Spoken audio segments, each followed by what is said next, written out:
Hello, hello. Welcome to this episode of the Rogers Radio Podcast. I am your host, Alyssa Rogers, and as you can see, we are at the Prizery today with Director of the Prizery, Melanie Cornelison-Jannotta. How are you? I am great. I'm so glad to have you here today. Oh, I am so happy to be here. I think this is the coolest thing. Isn't this so cool? Look at all of this back here. I mean, gosh, we're on a real stage. I'm gonna try not to be too nervous. And I'm excited to talk to you today. Excited. Because Riley was in The Little Mermaid. You had that production over the summer. It was amazing. And I like to watch directors. I like to watch coaches. I like to see how people can bring others together and make them achieve a common goal and keep them in line. Yes. And so I came to every performance. Every performance was fantastic, but I would look back at you during the performances and just watch you. And you are so fantastic. You were so intriguing to me. And I said, I really need to get to know you better because I just think what you're doing is amazing. Oh, well, thank you so much. I appreciate that. And Mermaid was the perfect show to get started with here. Yeah. And having all the kids and the people involved, it was a wonderful experience. And I couldn't think of a better way to get a start here. It was so good, and so many people loved it. I know multiple people came multiple times, and I just couldn't get enough. I mean, I was singing the songs every week. I mean, they were stuck in my head. I just loved every second of it, and I just think that you did an amazing job. Thank you. And I can't wait to see the amazing things that you're going to continue bringing to the Prizery. But I want everyone to get to know you because you're not from Halifax County originally, and I want to know your background and kind of what led you to becoming the executive director at the Prizery. Sure. Well, so I'm a North Carolina girl. I grew up right outside of Winston-Salem in a little town called Mocksville. Okay. And went to college at Appalachian State and have spent basically my whole career as being artistic directors for theaters around the South. I was the artistic director for 8 years at the Andy Griffith Playhouse in Mount Airy. Cool. And then for 10 years at the Paramount Arts Center in Ashland, Kentucky.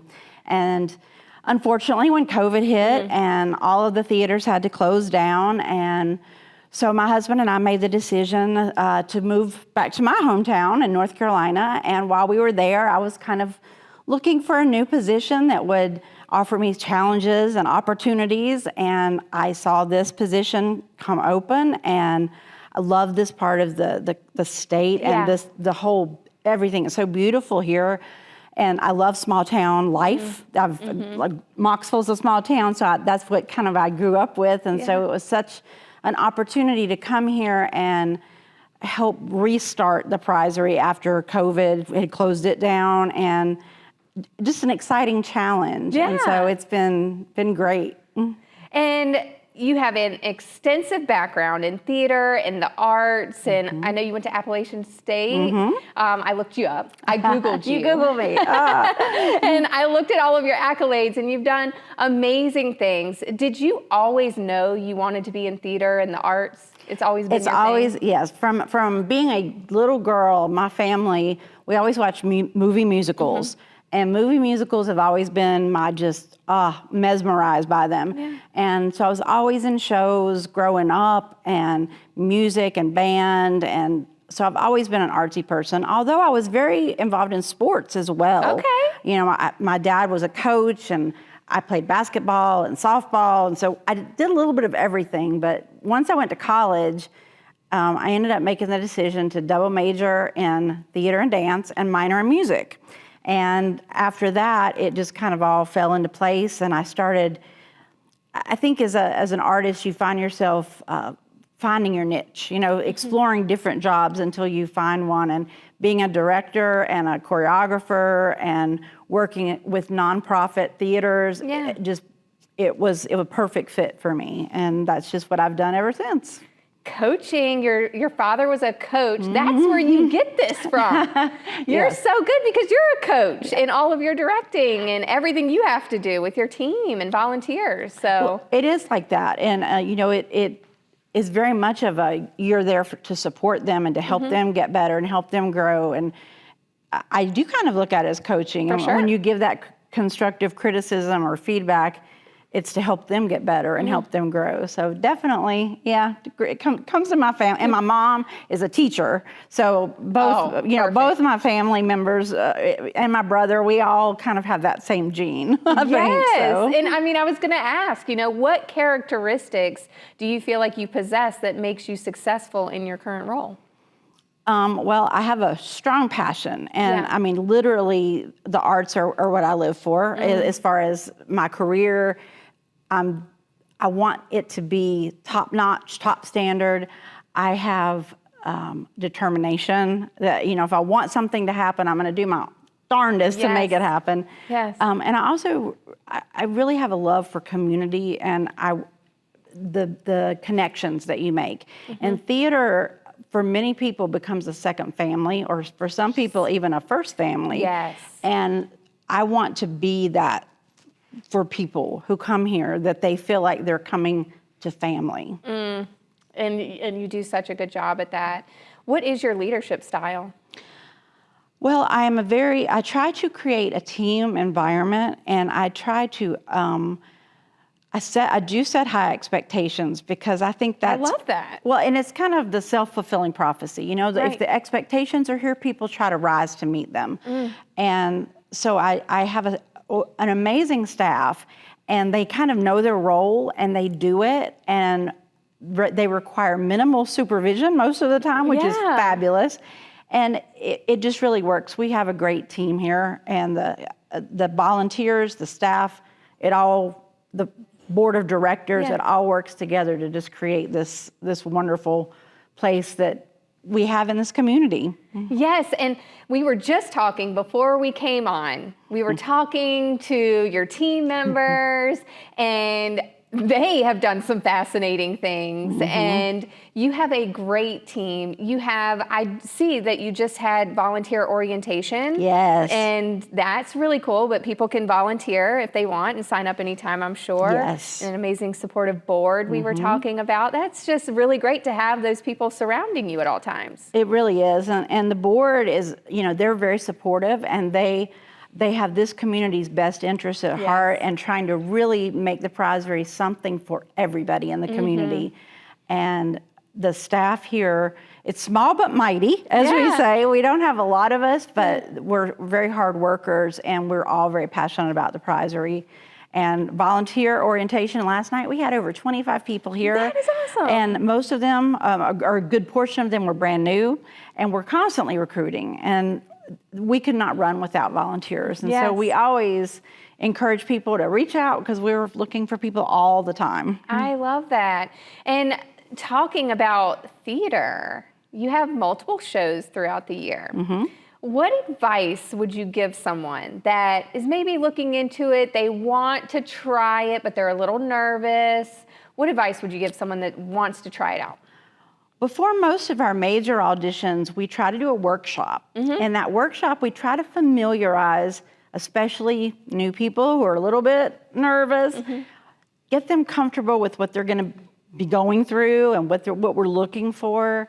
And then they can then take that, work on things at home, and then come in here a little more confident. But I always really encourage people to don't be afraid. So many people are like, oh, I could never do that. But then once they do it, they're bitten and they love it. And they're like, why did I ever think I couldn't do this? And whether it's a chorus role, a small speaking part, all the way up to the leads, there's things here for everybody. And for people who aren't on stage interested, we have all this backstage stuff, from building sets to painting and designing the lights. And there's so much to do. And there's something for every personality and every ability. And I just encourage people to reach out and get involved, and be aware that there's so much more than just being on stage. And the more you learn, the better. I work with a lot of teenagers who are excited about going on to college, and they decide, some of them a little later, that they want to do theater or they Right. want to do the arts. And so at that point, I'm like, well, learn as much as you can about everything.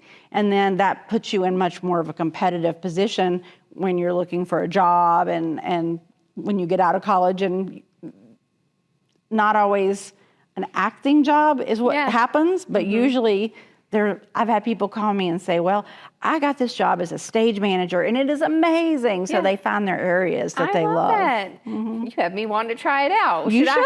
Should I come and try it out? Definitely. What do you guys think? Definitely, she should. Oh, we'll see. We'll see.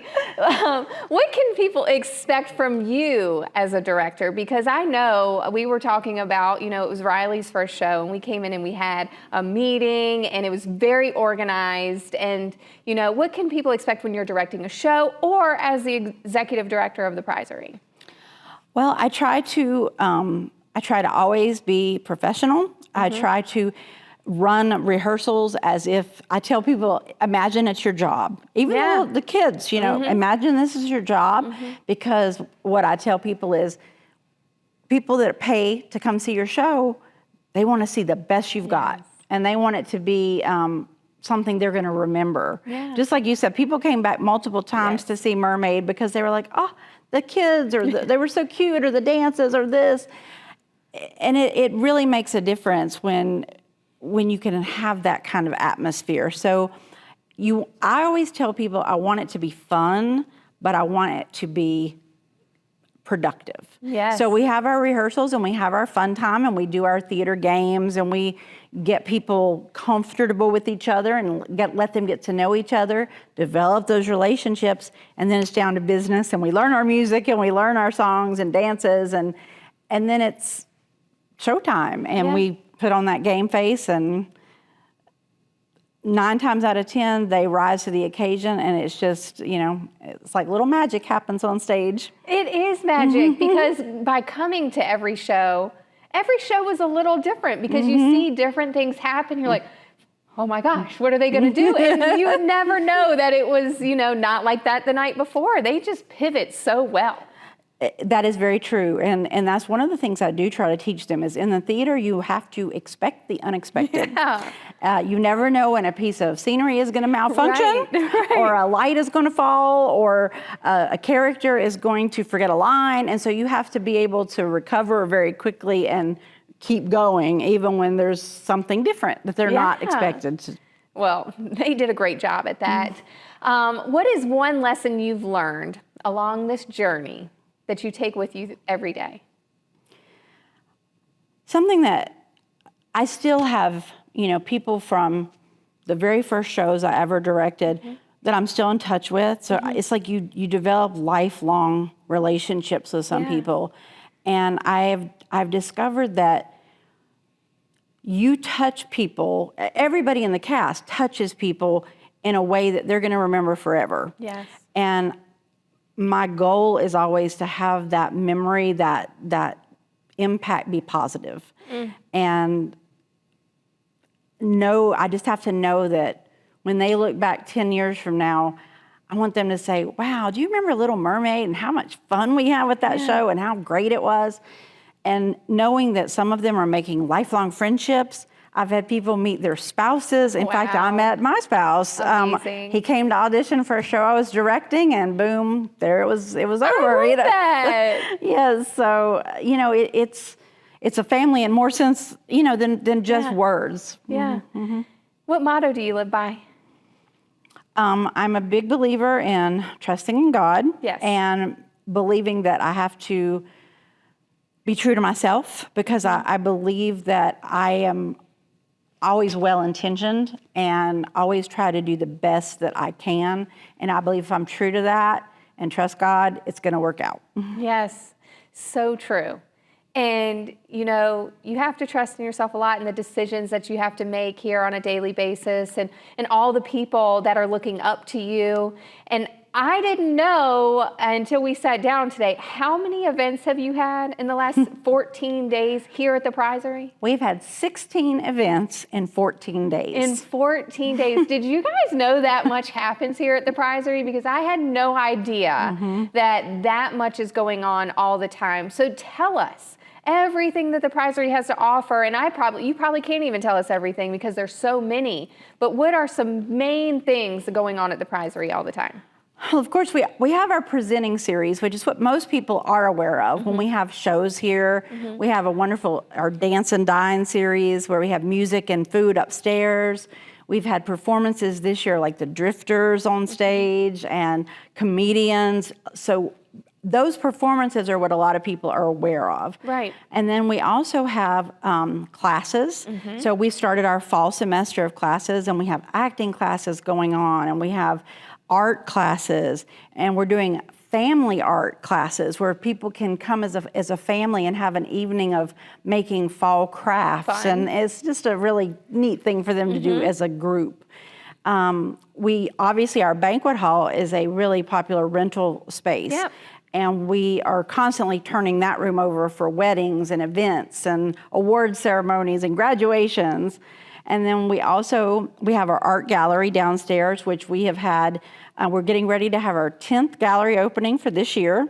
And we feature local and regional artists. And it's been amazing to see the turnout for that we've had. We also do programs for the schools. We had 2 performances last week for our pre-K through 5th graders. It's called How Have You Filled a Bucket Today? And it teaches children the importance of kindness and how they should think about the acts of kindness as filling a bucket with kindness. Wow. And so we had over 300 students come to see those performances. So it's just constant, one thing, right? And then the volunteer training. Right. So it's always something going on here. People don't realize. Right. And we try to keep people aware of everything going on by our website and our emails and Facebook, but with the rentals, it's a busy place. Yes, it is.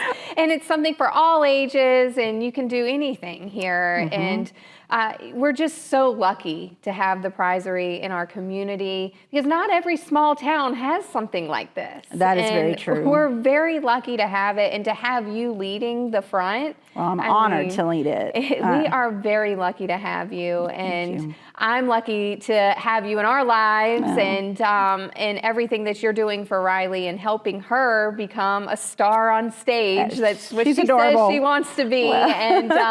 And we just really appreciate everything that you've been doing and that you're going to continue to do, and just your way of being firm on what you believe in and making sure that it's right. I just love that. Thank you. Yeah. I appreciate that. And, I end every podcast with this one question. And it's one of our interview questions at Rogers, and it's always the one people remember. So if you could have dinner with one living person outside of your family, who would it be?